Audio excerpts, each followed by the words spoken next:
আমার বাড়ির পাশে একটু দূরে একটা মসজিদ আছে, আমি ভালো করে ঘড়ি ধরে মিলিয়েছি, সেটা দিনে 5 বার নামাজ পড়ে মুসলমান।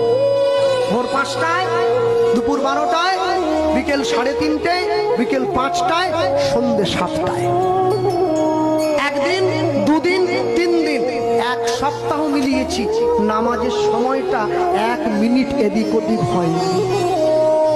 আপনাদের এই পুরো সবঙ্গে যদি বন্যা হয়ে যায়, তবু নামাজের সময়টা পরিবর্তন হবে না, ওটা ভোর 5টার নামাজটা 5টাতেই হবে।